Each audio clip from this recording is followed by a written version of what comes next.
오늘 말씀의 제목은 당신에게 부활은 무엇인가? 라는 제목입니다. 부활절이 또 되었습니다. 작년에도 드렸던 부활절이 이번에도 또 찾아왔습니다.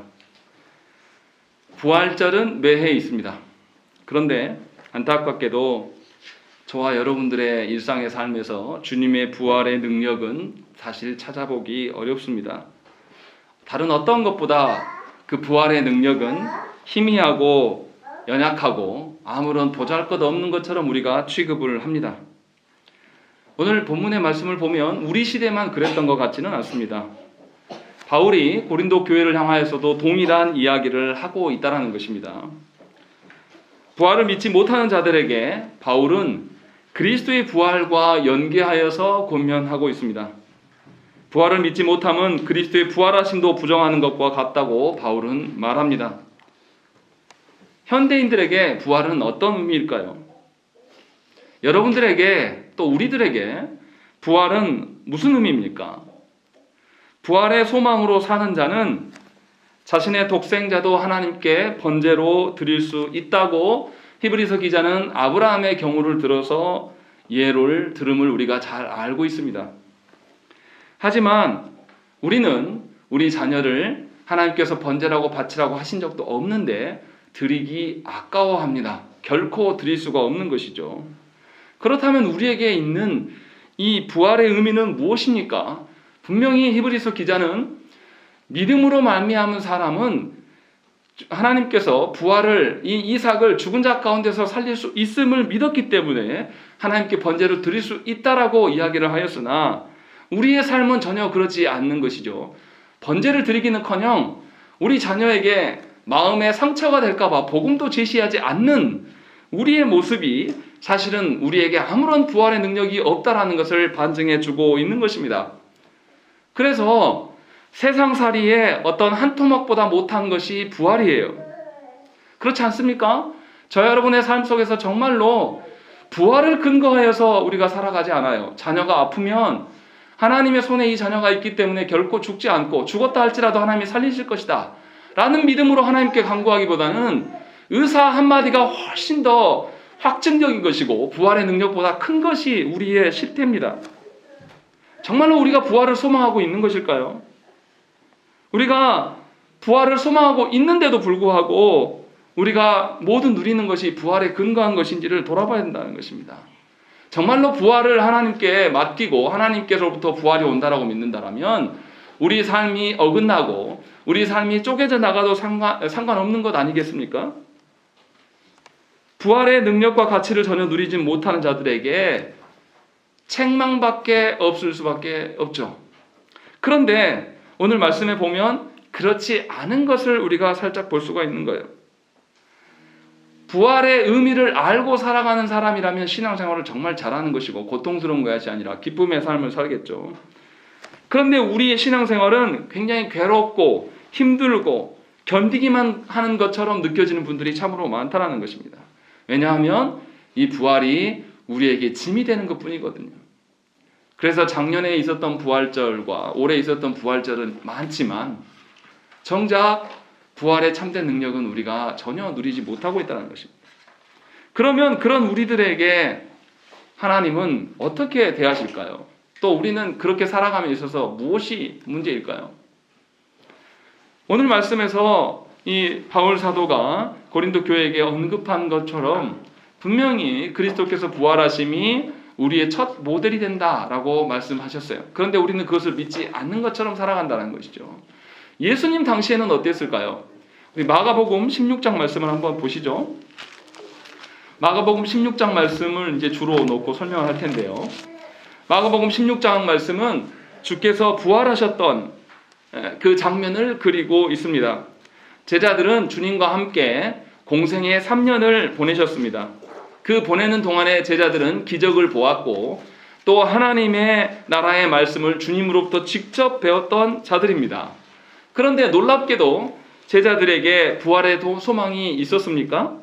사실은 16장에서 마가가 우리에게 알리는 것은 어느 누구도 부활에 대한 소망이 없었다라는 것을 계속 증언하고 있는 것입니다.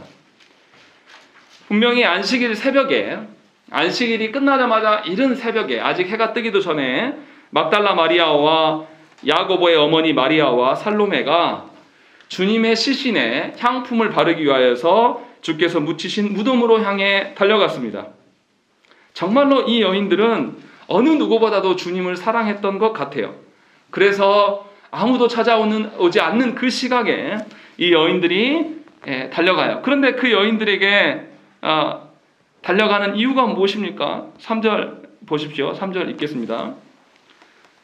시작. 서로 말하되 누가 우리를 위하여 무덤에서 돌을 굴려주리오 하니. 이 여인들조차도 주님을 그렇게 사랑하고 이 여인들이 주님의 사역하시는 현장을 쫓아다녔던 여인들인데 이 여인들이 주님을 그렇게 사랑했음에도 불구하고 주님의 부활하심에 대해서는 아무런 기대가 없어요.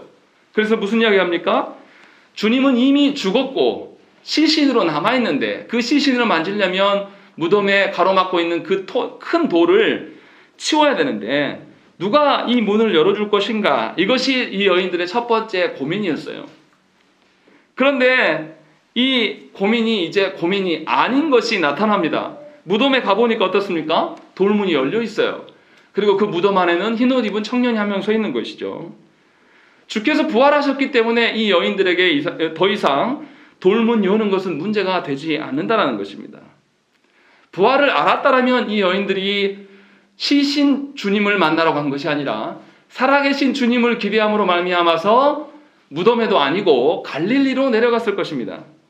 그런데 이 여인들은 주님이 부활하지 못하였다라고 믿기 때문에 무덤으로 갔고 또 무덤에 문을 여는 문제로 고심하면서 그들이 내려갔다는 것입니다. 사실 이 여인들이 가는 방향도 틀렸고 그들이 고민하는 문제도 아무런 쓸데없는 그런 고민이라는 것이죠. 그런데 부활하심의 그 한 방으로 본인들의 방향이 틀렸고 쓸데없는 걱정을 했다라고 깨달은 여인들이 아무도 없어요. 마가도 그것을 지적하지 않습니다. 그런데도 불구하고 하나님께서는 이 무지한 자들에게 진노하시고 화내시는 것이 아니라 이 여인들에게 천사를 통해서 주님의 부활 소식을 알리셨습니다. 주께서 부활하셨고 갈릴리로 먼저 가셨음을 알리십니다.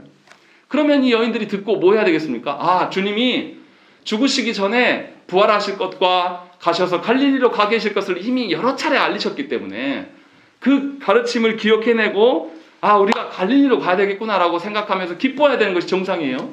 그런데 여인들이 부활하신 주님에 대한 생각들이 전혀 없어요. 그 소식을 들은데도 불구하고 주님을 만나는 것이 목적이 아닙니다. 여전히 어떻습니까? 기뻐하지 않아요. 6절에 보시면 청년이 이르되 놀라지 말라. 너희가 십자가에 못 박히신 나사렛 예수를 찾는구나. 그가 살아나셨고 여기 계시지 아니하니라. 보라 그를 두었던 곳이니라. 이렇게 말했음에도 불구하고 8절에 여자들이 몹시 놀라 떨며 나와 무덤에서 도망하고 무서워하여 아무에게도 말도 하지 못하더라라는 것입니다. 놀랍게도 부활을 마주하고 있는 이 여인들은 두려워해요. 아무것도 기뻐하지 않는 것입니다. 그리고 이 이야기를 아무에게도 말하지 않는다는 것입니다. 이 여인들의 생각은 무엇입니까? 주님을 그토록 사랑했으나 주님의 말씀은 전혀 사랑하지 않았던 여인들이고 주님의 부활하심에 대해서 그렇게 알리셨으나 정작 그 말씀대로 실현되는 현장에서 이들이 전혀 기뻐하지 못하고 있는 것을 우리는 보게 된다는 것입니다. 여인들만 그랬으면 정말 다행이겠어요. 그런데 여인들만 그런 것이 아니라고 마가는 우리에게 전달하고 있습니다. 11절 우리 함께 읽겠습니다. 시작. 그들은 예수께서 살아나셨다는 것과 마리아에게 오셨다는 것을 듣고도 믿지 아니한다. 이 여인들이 주님이 살아나셨음을 알렸는데도 어느 누구도 믿지 않는다는 거죠. 그리고 주님의 부활 사실을 기대하는 사람도 아무도 없었다라는 것을 마가는 증언하고 있어요. 그리고 이제 주님이 직접 나타나십니다. 12절과 13절에 그 후에 그들 중 두 사람이 걸어서 시골로 갈 때에 예수께서 다른 모양으로 그들에게 나타나시니 두 사람이 가서 남은 제자들에게 알리었을 때 역시 믿지 아니하니라 라고 되어 있는 것입니다. 마가복음 16장은 예수님의 부활 사건을 그리고 있는 장입니다. 그런데 이 본문에서 어떤 자도 주님의 부활하심을 믿는 자가 아무도 없다라는 것입니다. 마치 우리 시대의 모습과 동일하게 닮아 있어요. 교회마다 부활절 절기는 있습니다. 그러나 성도들에게 부활의 능력은 전혀 찾아볼 수가 없습니다. 그래서 하나님께 달려있는 인생이 아니라 돈이 이끄는 인생이고 자본주의가 이끄는 인생으로 우리가 살아가는 것이죠. 자녀들에게 이 복음의 가치를 증거해서 부활을 전달해주고 싶은 것이 아니라 이 자녀들에게 마음의 상처를 되지 않게 하는 것, 짐을 없애는 것이 부모의 역할이라고 살아가는 것이 부활을 믿지 않는 성도들의 삶의 양태임을 저와 여러분들이 분명히 알아야 된다는 것입니다. 우리만 그런 것이 아니고 고린도 교회 성도들도 그랬고 심지어 예수님을 따랐던 제자들도 그러했다라는 것이에요. 왜 이런 일들이 일어납니까? 주님의 부활은 사람의 이해로는 설명할 수가 없는 사건이기 때문에 그래요. 예수님 당시에도 그랬고 최첨단 과학을 달린다고 말하는 지금 우리들도 부활에 대해서는 어느 누구도 믿지 않습니다. 말씀의 능력보다는 여전히 우리 시대의 정신과 우리 시대의 과학이 모든 것을 압도하고 있고 우리는 그것에 종노릇하고 있다는 증거라는 것입니다. 예나 지금이나 주님의 부활을 믿고 바라는 자는 그래서 찾아보기가 매우 어렵습니다. 목사님들조차도 그 부활에 대해서 확신이 없는 분들이 참으로 많다는 것이죠. 왜 그렇습니까? 믿음의 눈으로 부활을 보지 않기 때문에 그래요. 그냥 우리가 이해할 수 있는 수준, 세상에서 통용되는 수준으로서 말미암아서 그것으로 우리의 인생을 살아가기 때문에 저와 여러분의 삶에는 부활의 능력이 전혀 보이지 않고 부활의 능력으로 살아가는 사람들이 찾아보기 힘든 그런 시대를 살고 있다는 것입니다. 예수님과 공생의 3년을 보냈던 제자들은 예수님이 질병을 고치고 귀신을 내쫓고 또 죽었던 자를 살리는 것도 다 보았습니다. 그렇다면 주님의 부활에 대해서 기대할 법도 한데 그들 역시도 전혀 없었어요. 심지어 주님이 죽고 부활하셔서 갈릴리에 먼저 가 계실 것이다 라는 이야기를 몇 차례나 제자들에게 알리시고 가르치셨습니다. 그런데도 제자들 중에 어느 누구 하나도 이 여인들 그렇게 주님을 사랑하여서 아무도 오지 않는 그 시각에 주님의 시신이라도 만져보기 위해서 갔던 그 여인들조차도 사실은 주님의 말씀으로 사랑한 것이 아니라 그 시대 정신에 의하여서 자신의 방편으로 인간적인 방식으로 사랑하면서 주님을 사랑한다라고 말하고 있다는 것입니다. 마가가 우리에게 지금 전해주고 있는 것이 바로 이 부분이에요. 우리와 제자들이 전혀 다를 바가 없는 거예요. 여기서 우리가 무엇을 봅니까? 기적을 본다고 해서 우리가 믿음이 생기지 않는다는 것은 성경은 반드시 증거하고 있는 거예요. 제자들이 그 예수님이 무리를 걸으시고 죽은 자를 살리시고 떡 두 덩이로 5,000명을 먹이시는 사건을 보이셨음에도 어느 누구도 주님의 부활하심을 인정하는 자가 없다는 것입니다. 기적이 일어나서 여러분들의 삶의 지경이 달라지고 여러분들의 고민거리가 해결된다고 해서 여러분들의 믿음이 생긴다는 것이 아니라는 것입니다. 이것이 우리의 믿음의 실체라는 것입니다. 이것은 우리의 문제만이 아니라 고린도 교회의 문제였고 또한 예수님의 제자들의 문제였다는 것입니다. 이러한 제자들의 믿음 없음을 아시고 주님은 어떻게 하셨습니까? 그것으로 끝나버리면 불행해요. 야, 이거 끝났구나. 우리는 정말 신자가 아니구나 라고 밖에 말할 수 없는 것이죠. 그런데 14절 말씀 보세요. 14절 말씀. 그 후에 11제자가 음식 먹을 때에 예수께서 그들에게 나타나사 그들의 믿음 없는 것과 마음이 완악한 것을 꾸짖으시니 이는 자기가 살아난 것을 본 자들의 말을 믿지 아니함이라 라고 되어 있습니다. 그리스도의 부활을 증언하는 자의 말을 듣지 않고 여전히 자기 생각대로 살아가는 제자들을 주님이 뭐라고 하냐면 악하다라고 이야기하신 거예요. 여전히 여러분들은 설교를 들어도 그대로 살아가실 것을 제가 잘 압니다. 그러나 하나님은 이것이 악하다고 꾸짖고 계신다는 것을 저와 여러분들이 뼈아프게 들으셔야 한다는 것이에요. 그런데 놀랍게도 이 악한 행함을 보이는 이 제자들에게 주님은 너무 이상한 이야기를 하세요. 악했으면 두들겨 패든지 뭔가 환난을 주시든지 겁을 주고 돌이키게 해야 되는데 그 장면이 없어요. 놀랍게도 15, 16절에 무슨 이야기 합니까? 우리 읽겠습니다. 시작. 또 이르시되 너희는 온 천하에 다니며 만민에게 복음을 전하라. 믿고 세례를 받는 사람은 구원을 얻을 것이요 믿지 않는 사람은 정죄를 받으리라. 예, 우리 상식 같으면 저 같으면 부활도 믿지 않는 제자들에게 무슨 복음을 위임하시겠습니까? 그런데 놀랍게 주님은 이런 형편없는 제자들에게 복음을 위임하시고 계신다는 것이에요.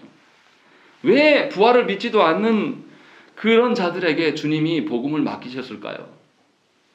그렇다면 우리 같은 것들에게도 주님이 복음을 맡기실 수 있다는 뜻이겠죠. 무슨 말입니까? 제자들 모두는 주님의 말씀을 나중에 다 순종해요. 그리고 제자들은 복음을 전하다가 순교하기도 하고 극심한 고통을 당하고 죽을 뻔한 일도 많이 겪습니다. 그리고 실제로 제자들은 전승에 따르면 다 순교해요. 무슨 말이에요? 예수님 부활 당시에는 예수님의 부활의 가치를 몰라서 자신들의 형편대로 자신들이 이해하는 수준에서 살았으나 복음의 현장 가운데 있었을 때에 이 제자들이 결국은 복음의 능력을 맛보게 되고 그거 인하여서 순교하는 일들까지도 가게 되었다라는 것이죠. 누구 말씀대로 되었다라는 것입니까? 주님이 계획하신 대로 이들이 되어져 가고 있다는 것을 분명히 보이신 거예요. 다시 말하면 예수님이 죽으실 때에 죽으심만을 말씀하신 것이 아니라 나는 죽고 부활할 것이다 라고 말씀하셨고 어느 누구도 부활에 대해서 방점을 찍지 않았으나 예수님의 말씀대로 그가 부활하셨다는 것이죠. 주님의 부활하심은 우리의 어떠함과 무관한 거예요. 주님이 행하시는 것이죠.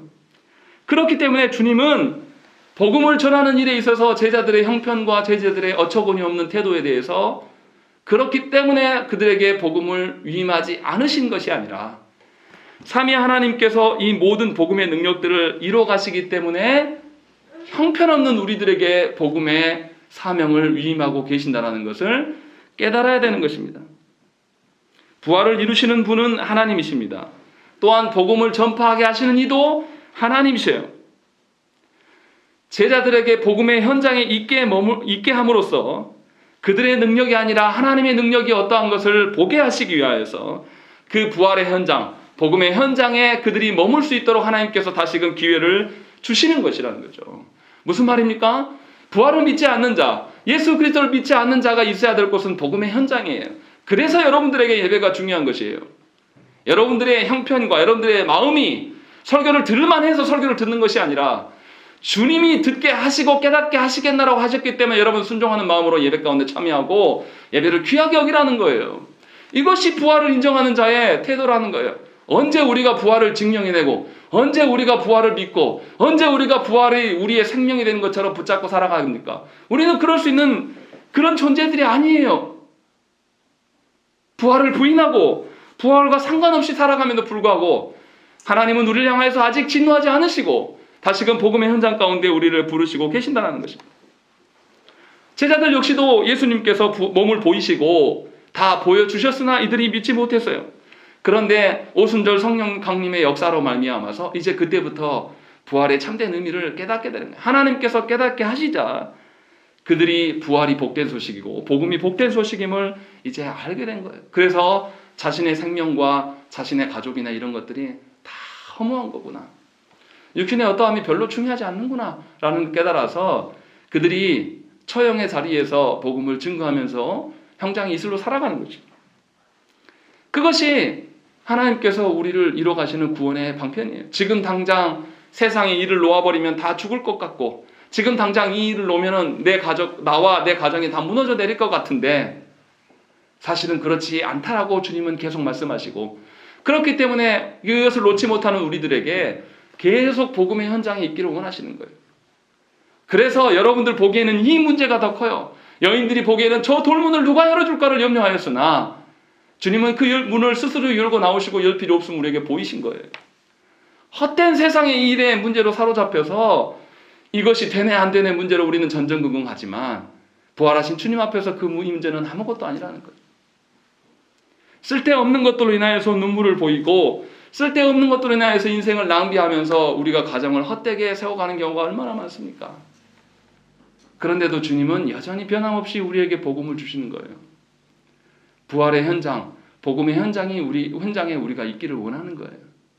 그래서 여러분들에게 예배를 소중히 여기고 예배에 나오는 것뿐만 아니라 여러분들의 가정이 예배의 현장이 되어야 되기 때문에 올해는 가정 예배에 힘쓰라고 말씀드리는 겁니다.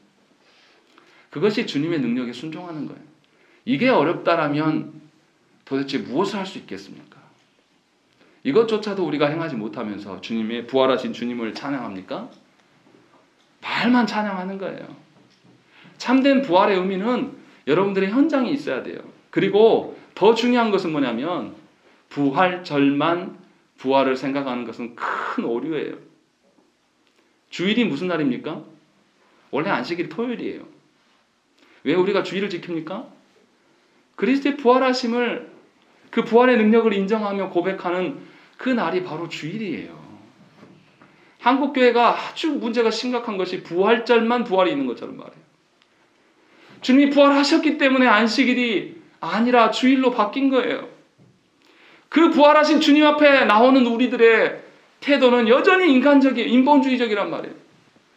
여전히 내 문제를 끌고 나오고, 주님이 부활하셨기 때문에 그 문제는 그 문제가 아니라고 말씀하시는데도 불구하고 여전히 고집스럽게 계속 주 앞에 나오는 것이죠.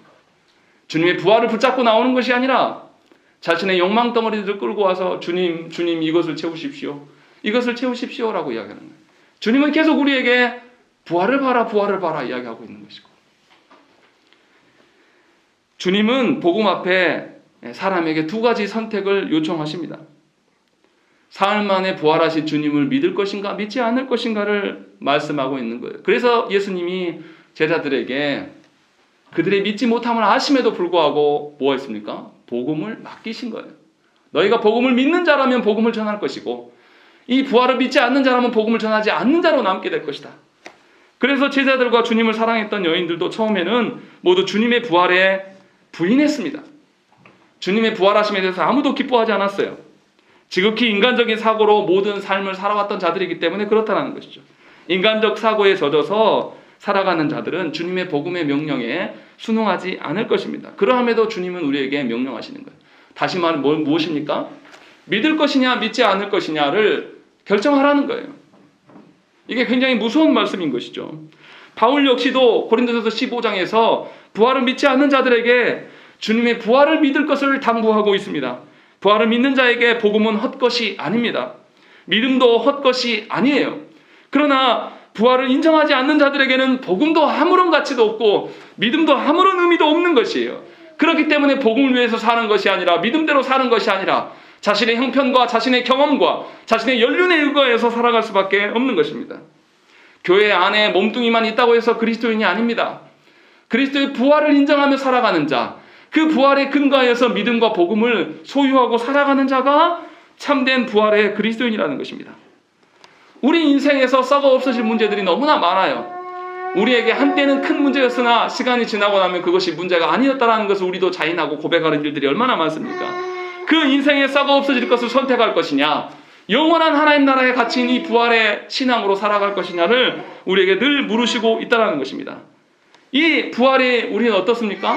현재의 우리 문제뿐만 아니라 장래의 우리 모든 문제들, 또 영원한 문제까지도 이 부활의 문제에 다 걸려있는 거예요. 그렇기 때문에 주님은 우리에게 복음을 제시하는 것이죠. 그래서 바울이 무슨 이야기합니까? 세상에서 가장 불쌍한 자가 부활이 없다 말하고 살아가는 자다라고 이야기를 하고 있는 거예요. 분명히 교회 안에 있으나 주님의 부활을 믿지 못하는 자들이 세상에서 가장 불행한 자들이에요. 본인들이 스스로 그리스도인이라고 말할 것입니다. 그런데 그 인생들에게 그리스도의 부활의 능력은 하나도 없어요. 그러니 그 마음이 얼마나 곤고하고 아프겠습니까? 여전히 세상의 문제를 해결하고 싶어서 주님 앞에 나왔으나 주님은 그 세상의 문제를 절대 해결하시지 않을 거예요. 왜냐하면 하나님의 자녀라면 부활의 문제가 더 중요하거든요. 그래서 그 문제로 씨름하도록 하나님은 침묵하실 것입니다. 그런데도 그 공고한 심정을 끌고 와서 얼마나 마음을 애타면서 살아가겠습니까? 차라리 부활을 부인하고 세상에 있는 사람들은 세상에 즐기기라도 하죠. 세상의 것들을 즐기고 싶은데 즐기지 못하면서 또 교회 안에서 한쪽 팔을 두면서 살아가는 그 사람들이 가장 불쌍하고 불행한 사람들이. 부활의 아침에 우리가 이것을 기억해야 돼요. 하나님이 우리를 얼마나 사랑하셔서 부활에 대해서 우리가 거부하고 거절하는 아주 괘씸한 우리들을 향하여서 끝까지 주님은 인내하심으로 다시금 복음을 제시하고 계신다는 것입니다.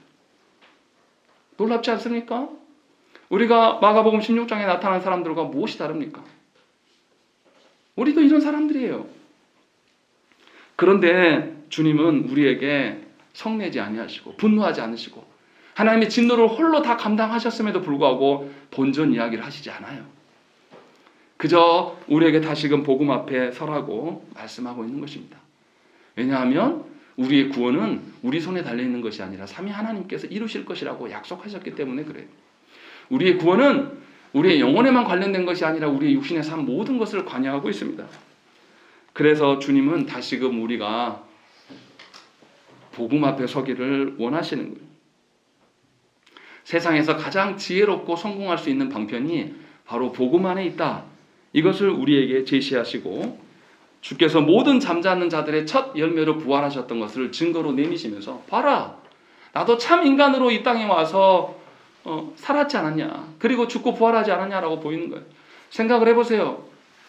무엇이 어렵겠습니까? 힘 있는 자가 힘을 과시하는 게 어렵습니까? 아니, 힘 없는 자가 힘을 과시하는 게 어렵겠습니까? 힘이 있는데도 불구하고 전혀 내색하지 않고 살아가는 것이 힘들겠습니까? 우리는 힘이 있어 본 적이 없어서 잘 몰라요. 그런데 힘 있는 자가 자신의 힘을 과시하지 않고 없는 것처럼 살아가는 것이 가장 어려운 거예요. 주님은 그렇게 이 땅에 오셨어요. 아주 하찮고 미물인 우리들을 향하여서 그렇게 그 크고 높으신, 우리는 상상도 할 수 없는 그 힘의 크기를 가지신 분이 이 땅에 인간으로 오셔서 인간으로 사셨어요. 그리고 인간으로 고난받으시고 인간으로 십자가에 달리셨습니다. 그리고 하나님으로서 부활하신 거예요. 그리고 놀라운 것은 당신의 부활하심이 누구의 부활을 확증이라고 말씀하시는 것입니까? 저와 여러분들의, 우리의 부활이다라고 지금 말씀해 보이신다는 것입니다. 우리가 그래 본 적 있습니까? 우리는 그런 힘도 가져본 적도 없지만, 우리는 힘이 못 가져서 안달이겠죠. 그것 때문에 근심하지만, 하나님은 그 크고 높으신 그 힘을 우리를 향하여서 감추시고 거두시고 인내하심으로 우리에게 복음을 주고 계신다는 것입니다. 믿어지기 때문에 선택하는 것이 아니라 주님을 믿고 선택하는 삶을 살라고 말씀하시는 거예요. 믿게 하시는 것은 누가 하신다고요? 하나님께서 하시겠다고 지금 우리에게 말씀하고 있는 것이죠. 그래서 주님의 부활을 믿는 자는 현재와 미래, 또 죽음 이후에 영혼의 문제까지도 다 바뀌게 되어 있습니다. 그러면 어떻게 살겠습니까? 인생의 목표가 달라지는 거예요. 인생의 목표가 예전에는 세상 것이었는데 이제 하나님의 것으로 바뀌게 되고, 이 목표가 달라진 삶은 어떻습니까? 전 인생의 그림이 달라졌기 때문에 내 하루하루의 목적하는 바도 달라지는 것이고 삶의 양태도 달라질 수밖에 없다는 것입니다. 이것이 주님의 작정하심이고 주님의 계획하심이라는 것입니다. 그래서 저와 여러분들이 복음 앞에 순종하지 못함을 놓고 괴로워할 것이 아니라 다시금 주의 복음 앞에 설 수 있도록 하나님께 구하셔야 되는 것입니다. 제자들이 주님의 이 명령을 받았을 때 얼마나 황당했겠습니까? 주님의 명령을 받았을 때 이해하지 못해서 이들이 아마 어벙벙했을 거예요. 그러나 성령님이 내주하시고 역사하셨을 때 그들은 드디어 깨닫게 되고 참 하나님이신 그가 우리에게 어떻게 오셨는가를 절절히 느끼면서 그 복음을 일으키기 위하여서 자신의 목숨을 가치 없는 것으로 여기고 주님 앞에 던졌음을 우리가 기억하셔야 한다는 것입니다. 이 모든 것의 시작이 말씀 안에 거하는 것입니다. 여러분들이 주의 교회 가운데 말씀 안에 있기를 소망하시고 또한 여러분들의 가정이 말씀의 가정이 되기를 하나님께 구하시기를 간절히 축원합니다. 함께 기도하겠습니다.